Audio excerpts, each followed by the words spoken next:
Ce matin, nous allons partager sur un sujet. Le sujet est intitulé « Aller de l'avant pour une nouveauté ». Aller de l'avant pour une nouveauté. J'ai toujours dit et je veux le redire toujours. Chaque fois dans mes prières, je suis en train de le dire. Et je dis cela au Seigneur. Seigneur, que je ne sois pas de cette personne qui puisse dire des choses pour flatter certaines personnes. Ou que je ne sois pas là en train de dire des choses puisque je sais que c'est ce que les gens attendent que je le dise. Mais que certainement que je sois cet homme, que je sois ce serviteur, ce vase que tu utilises pour pouvoir être en mesure de dire certainement ce que toi tu veux que les gens sachent. Et ce que toi tu veux que je fasse. Alléluia. Donc ce matin je veux dire ceci. La pensée de Dieu c'est qu'il y a une nouvelle chose qu'il a déjà commencé. Il y a une nouvelle chose qu'il veut commencer. Et cette chose-là est certaine. Et si je suis en train de le dire, ce n'est pas puisque ces paroles ont toujours été comme des paroles succulentes dans nos bouches. Ou des paroles succulentes pour tous ceux qui peuvent le dire, pour dire, il y a une nouvelle chose qui vient. Je suis en train de le dire non pas puisque je veux imiter une certaine personne, une tierce personne, qui l'a dite, que je l'ai entendue. Et je me suis dit, non, cette parole, elle est certaine, elle est bonne à dire. Même moi, si on me dit que non, il y a quelque chose de nouveau qui va venir, j'exalte, je suis content, je me dis, oh, je suis en train d'attendre quelque chose de nouvel qui va arriver. Mais ce matin, je suis en train de le dire puisque je suis tellement confiant et je sais que Dieu a commencé quelque chose de nouveau. Je ne suis pas seulement en train de le dire en voyant l'assemblée que nous sommes.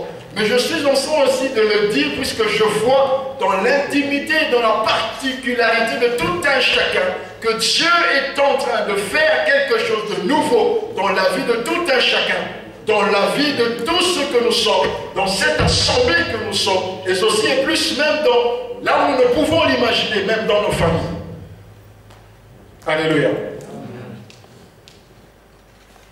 Et pour que je suis en train de le dire, même quand il sera question de dire Amen, si vous ne me dites pas Amen, moi je dirai Amen parce que moi je crois.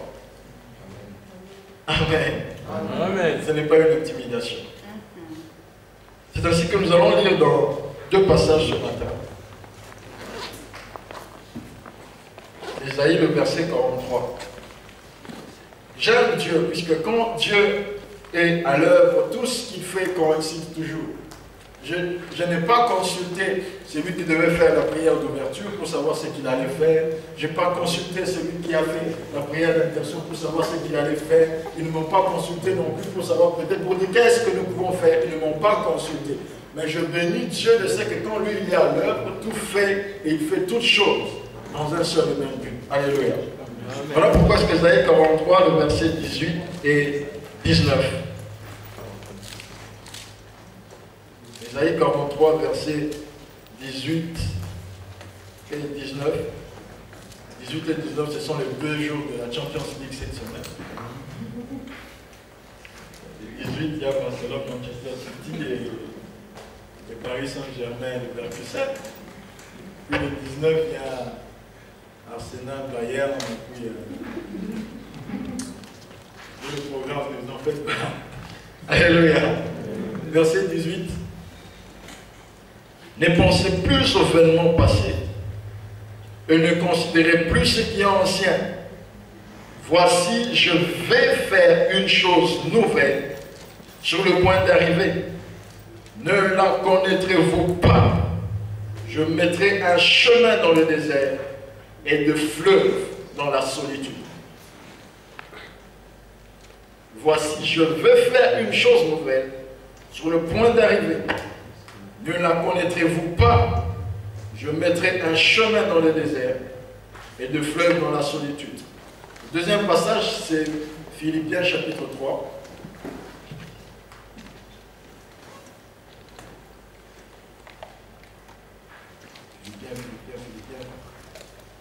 Philippiens vient après Éphésiens et avant Colossiens. Chapitre 3, 7 jusqu'à 14. mais on ne va pas tout dire. Verset 7. Mais ces choses qui étaient pour moi des gains, je les ai regardées comme une perte à cause de Christ.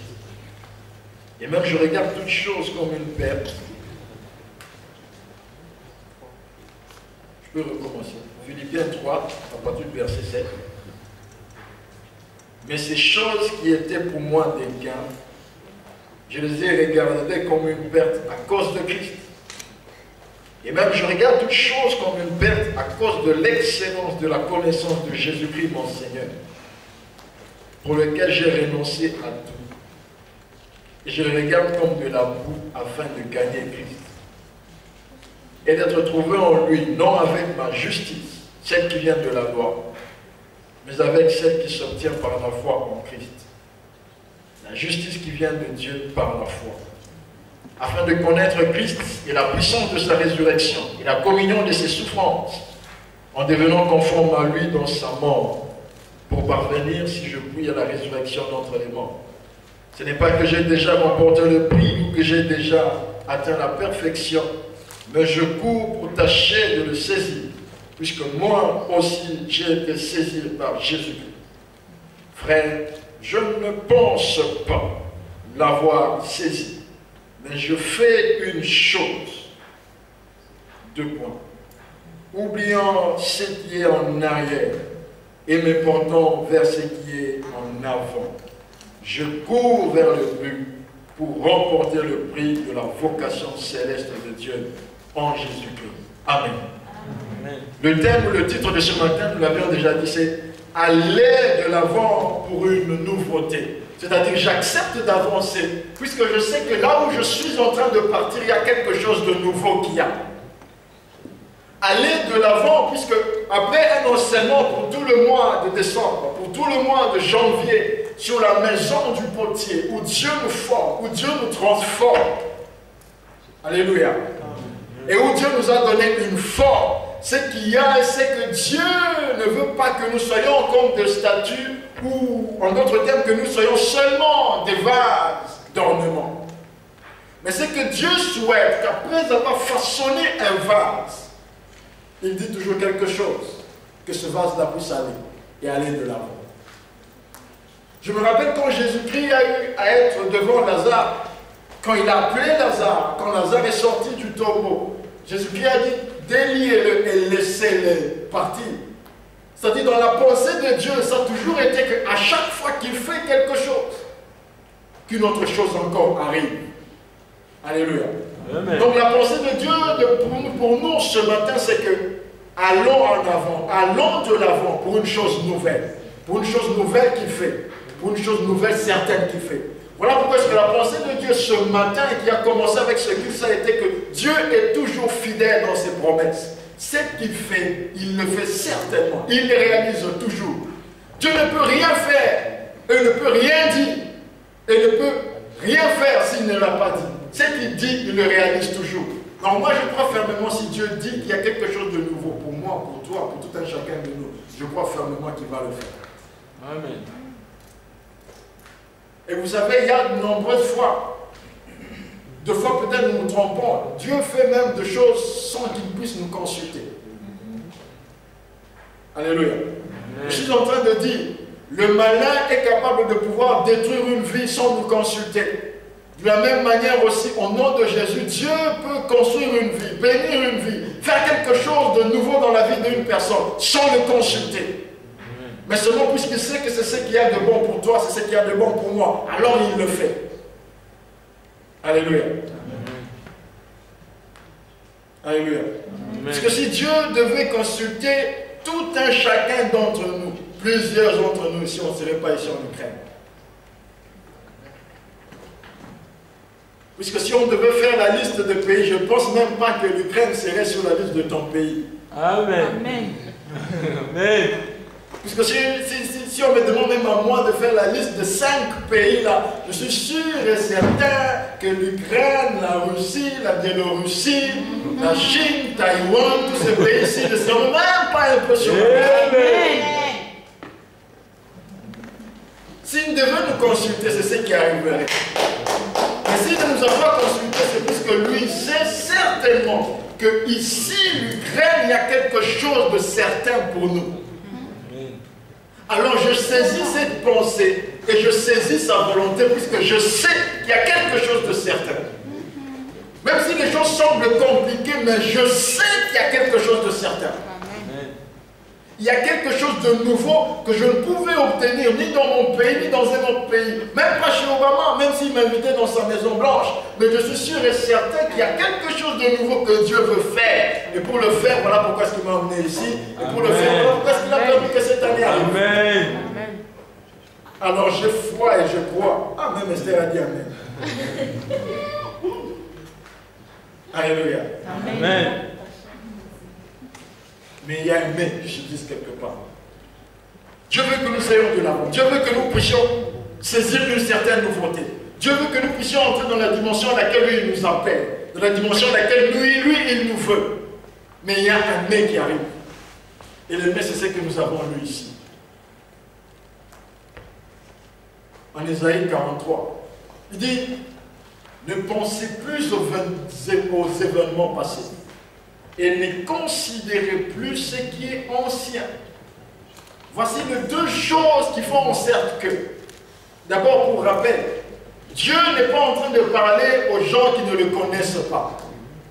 En Ésaïe. Dieu est en train de parler à un peuple qui le connaît, à un peuple qu'il a déjà choisi, à un peuple qui connaît qui est Dieu, à un peuple qui sait même comment servir Dieu. Alors Dieu est en train maintenant de leur parler. Ne pensez plus aux événements passés. Ne considérez plus ce qui est ancien. Voici, je veux faire une chose nouvelle. C'est-à-dire quoi? Il y a quelque chose qui nous empêche d'atteindre une certaine nouveauté de la chose. Et cette chose-là, c'est quoi? C'est quand on est encore attaché à l'ancien. Et il y a deux choses qui nous ramènent toujours en arrière pour nous attacher à l'ancien. Le plus grand ennemi, ce qui est normal de toute façon, le plus grand ennemi de la nouveauté, c'est l'ancienneté. Alléluia. Amen. Alléluia. Amen. Le plus grand ennemi de la nouveauté, c'est l'ancienneté. Si je continue à être toujours ancien, je ne serai jamais nouveau. Je vais cesser de devenir ancien quand je serai nouveau. Voilà pourquoi est-ce que c'est normal aussi, le plus grand ennemi des ténèbres, c'est la lumière. Parce que quand l'un vient, l'autre part, ils ne peuvent pas cohabiter. Ce qui est nouveau est nouveau, ce qui est ancien est ancien. Alléluia. Amen. Voilà pourquoi il n'y a même pas de connexion. Il n'y avait même pas de connexion entre 2013 et 2014. Donc il n'y avait même pas une zone tampon, comme on peut dire, entre 2013 et 2014. Puisque de deux, il devait y avoir un ancien et un nouveau. Quand l'ancien part, le nouveau vient directement. Sans consultation. Alléluia. Amen. Mais il y a un mais qui vient quelque part. Pour connaître cette nouveauté en Dieu. Pour connaître cette nouveauté que Dieu fait dans nos vies. Ce sont les pensées et les considérations de l'ancien. Les pensées, puisque les grandes batailles de nos vies, certainement, les grandes batailles de l'homme, c'est sa pensée. Il y a des chercheurs qui ont même prouvé à dire, si tu saisis seulement la pensée de l'homme, tu saisis tout l'être. Si je veux savoir qui je suis, si Dieu veut vraiment vous révéler qui je suis, Dieu peut seulement prendre mes pensées et vous le révéler. Vous n'aurez même pas besoin de connaître comment je m'appelle. Même sans le nom, on saura qui tu es par ce que tu penses. Ce que tu penses, ce que nous pensons, détermine réellement ce que nous sommes. Alléluia. Amen. Alléluia. Amen. Pour preuve, même quand nous parlons, nous ne disons pas tout ce que nous pensons. Il y a même des choses que nous disons, mais en réalité, au-dedans de nous, notre pensée est opposée à la chose. Alléluia. Amen. Combien de fois dans ma forte pensée, il y avait un non, mais quand, puisque je suis devant les gens là, pour que les gens me voient, je dis quand même, oui, non, c'est bon, ça va passer.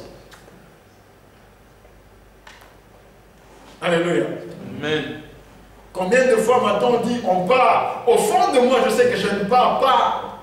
Alors cette pensée qui vient là de ne pas partir, va influencer sur la décision de partir. Alors l'automatisme me fait en sorte que comme ma pensée intérieure c'est le non. Mais les circonstances veulent que je sois oui. Alors il vaut mieux pour moi que je cherche une raison. En fait, le sens de tout cela, le mécanisme ne vient pas du sens que tu as refusé. Le mécanisme vient de la pensée intérieure que tu as. Alors les pensées que nous avons, les pensées vers l'ancien que nous avons, la pensée que nous maîtrisons sur l'ancien, c'est ce qui nous empêche d'aller de l'avant pour saisir ce qui est nouveau. Quel est l'ancien, quel est le nouveau? Alléluia. Amen.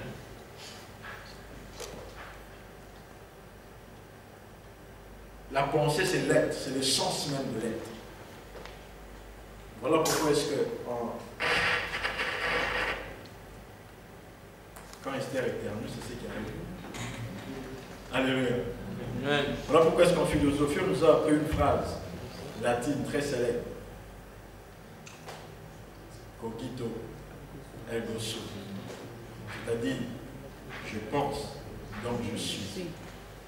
Donc il y a une corrélation entre ce que tu penses, ce que je pense et ce que je suis. Si je continue à penser l'ancien, je veux demeurer l'ancien. Parce que si je continue à penser ce qui est ancien, je continuerai à faire ce qui est ancien. Combien même dans mon cœur, il y a la volonté de faire ce qui est nouveau. Mais je continuerai à le faire. Aussi longtemps que je veux laisser l'espace de ma pensée être dominé par ce qui est ancien. Ainsi, qu'est-ce qu'il faudrait faire? C'est-à-dire, dans la pensée du nouveau, je veux faire en sorte que l'espace, j'allais dire l'air, je veux faire en sorte que l'espace de ma pensée puisse être dominé totalement par ce qui est nouveau. Ainsi, j'arriverai aussi à faire ce qui est nouveau, pas ce qui est ancien. Et quand il dit, ne pensez plus aux événements passés, mais il ajoute en disant aussi, ne considérez plus ce qui est ancien. Donc non seulement la pensée, mais il y a aussi la considération. Si on avait encore le frère Thierry au milieu de nous, j'avais posé la question, considération veut dire quoi? Alléluia. Mais je pense que la considération, c'est la chose, une chose à laquelle on met toute son attention. La considération, c'est une chose avec laquelle on donne plus de valeur que toute autre chose. La considération, c'est une chose à laquelle on donne beaucoup plus d'estime que toute autre chose. Alors quand, dans la nouveauté à laquelle Dieu m'a appelé, je me mets à estimer ce qui est ancien plus qu'autre chose.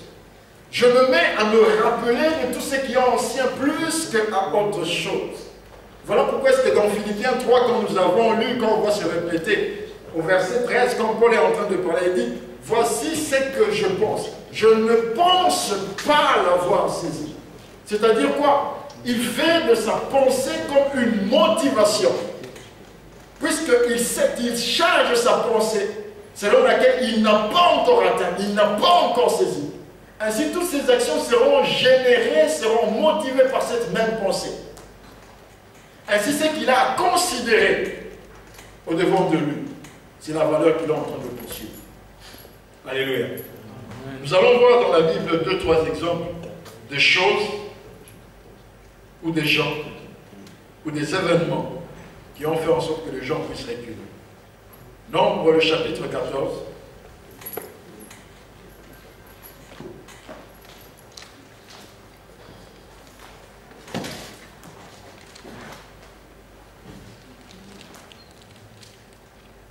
Avant Nombre chapitre 14, prenons Nombre chapitre 11.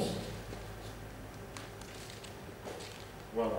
Nombre chapitre 11, verset 4 jusqu'à 6. Nombre chapitre 11, 4 jusqu'à 6. La Bible dit, le ramassis des gens qui se trouvaient au milieu d'Israël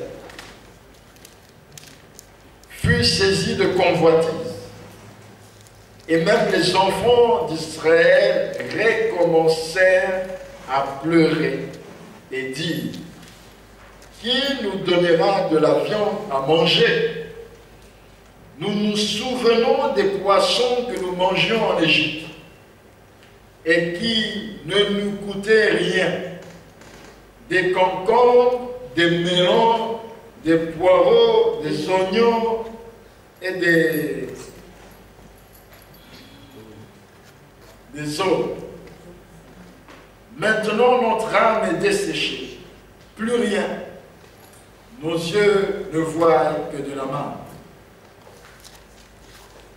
14, à partir du verset 1er, je vais lire rapidement. Toute l'assemblée éleva la voix et poussa des cris. Et le peuple pleura pendant la nuit. Tous les enfants d'Israël murmurèrent contre Moïse et Aaron. Et toute l'assemblée leur dit, que sommes-nous morts dans le pays d'Égypte, ou que nous ne soyons morts dans ce désert? Pourquoi l'Éternel nous a fait-il aller dans ce pays, où nous tomberons par l'épée, où nos femmes et nos petits-enfants deviendront une proie? Ne vaut-il pas mieux pour nous retourner en Égypte? Et ils se dirent l'un à l'autre, nommons un chef et retournons en Égypte. Alléluia. Amen. Les enfants d'Israël sont arrivés à un temps où ils devaient avancer. Mais quand ils sont arrivés sur un point, on est venu leur dire que le pays que Dieu nous a promis, le pays que Dieu a dit que coule le lait et le miel, ce pays-là, en plus du lait, en plus du miel qu'il y a aussi des géants. Alléluia. Quand on leur a dit ça, et avant cela même, ils sont arrivés à un certain temps où ils étaient en train de manger de la manne. La manne, c'était comme un gâteau. La manne, c'était la nourriture que Dieu leur a donnée et qui était en train de tomber du ciel. Ils étaient en train de manger la manne chaque jour. Matin, midi, soir, manne. Pour un peu faire, vous savez, hein, il y a comme similitude entre manne et manque. C'est comme la même chose. Manne. Alléluia. Mais ce n'était pas le manque de fait, c'était la manne. Alors, tellement qu'ils étaient en train de manger la manne chaque fois. Et la Bible dit, en Hébreu 11, que le ramassis de peuple ont commencé à être saisis de convoitise. Et ils ont dit, nous n'avons que la manne chaque jour, nous avons besoin de la viande. Ils ont dit à Moïse ceci, quand on était en Égypte, on avait de la viande. On avait même la viande gratuitement. On mangeait les concombres. On mangeait les melons. Tout ça là, on mangeait. Maintenant, toi, tu nous fais quitter là-bas où il y avait tout ça là. Tu nous amènes ici au désert, où on mange seulement la manne. Mais c'est qu'ils ont oublié qu'il y a une promesse de Dieu qui était certaine au-devant d'eux. Qu'il y avait une terre, qu'il y avait une promesse, qu'il y avait le lait, qu'il y avait le miel. Une terre que Dieu leur a promise. Mais pour un instant, ils se sont mis à se souvenir des concombres de l'Égypte. Vous savez, ce n'est pas le fait d'avoir quitté l'Égypte qu'ils ont été quittés. Mais leur pensée était toujours continuellement attachée à l'Égypte. Voilà pourquoi aussi longtemps que la pensée est attachée à ce qui est ancien, on ne connaîtra jamais ce qui est nouveau. Alléluia. Amen. Ils étaient en train de se saisir de la manne, de manger de la manne. Ils se sont tellement habitués à la manne. Mais ils se sont dit, en Égypte, là, on avait mieux. Alléluia. Alléluia. Amen. Alléluia. Amen.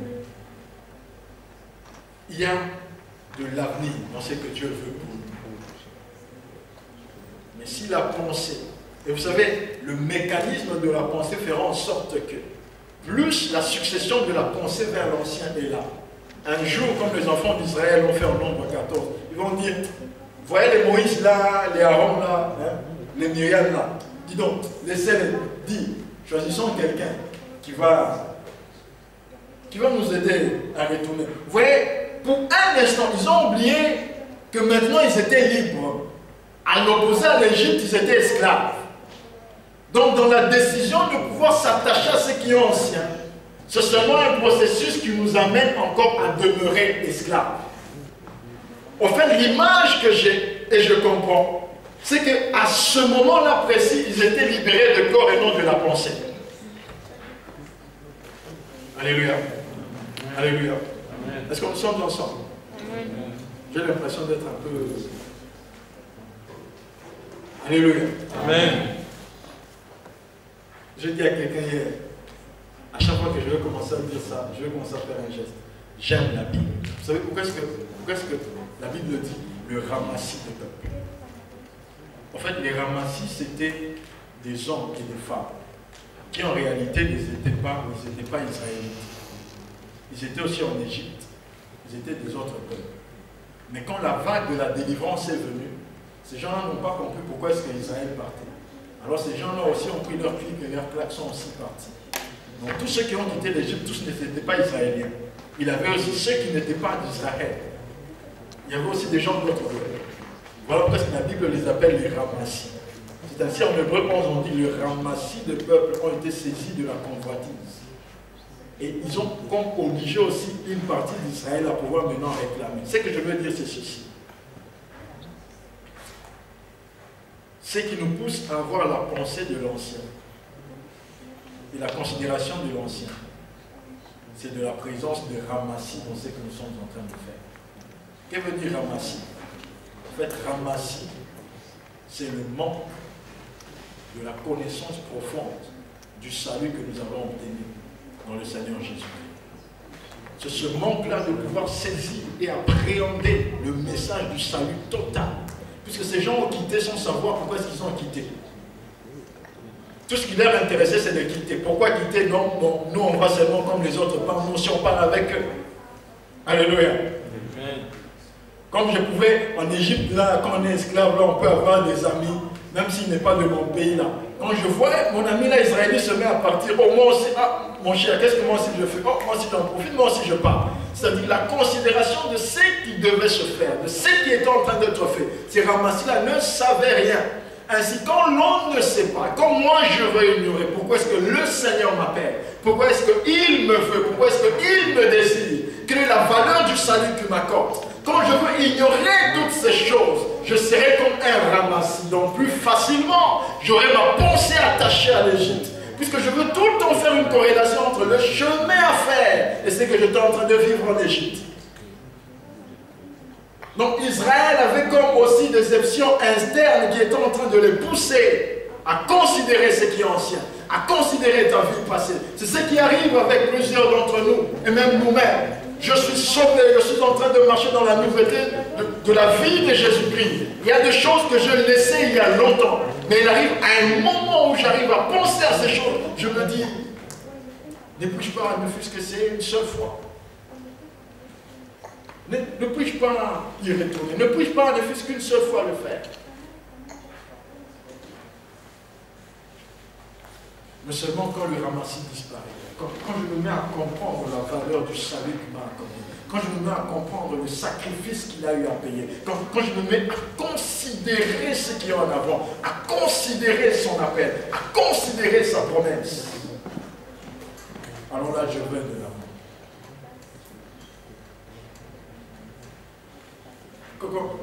Quand on voit que Dieu nous appelle, vous savez, quand on voit que Dieu nous appelle à la sainteté, Dieu nous appelle à la sanctification, mais oui, mais Dieu nous appelle aussi au bonheur, puisqu'il sait que notre bonheur en dépend. Dieu nous appelle au respect, Dieu nous appelle à la considération, Dieu nous appelle à toutes ces choses. Mais maintenant, il se fait que dans la marche, quand nous sommes en train de travailler, quand nous sommes en train d'avancer vers ces choses, deux fois c'est dur, deux fois c'est pénible, alors on se dit, quand je ne poursuivais pas ces choses, c'était au moins facile, mais moi je vais te dire, si nous pensons à ce qui est passé, ça sera un retour certain vers l'esclavage, ça sera un retour certain vers la mort.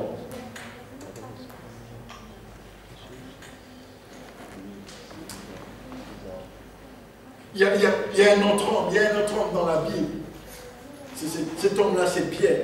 Pierre était avec Jésus-Christ. Pierre a fait des choses avec Jésus-Christ. Je n'ai rien, personne jusqu'aujourd'hui, à moins que je le sache, personne jusqu'aujourd'hui, à moins qu'il y ait cette personne-là qu'on avait vu sur YouTube une fois, là, celui qui marchait sur le seau. On a vu ça avec Loïc une fois, là. Je me demande si c'est vrai.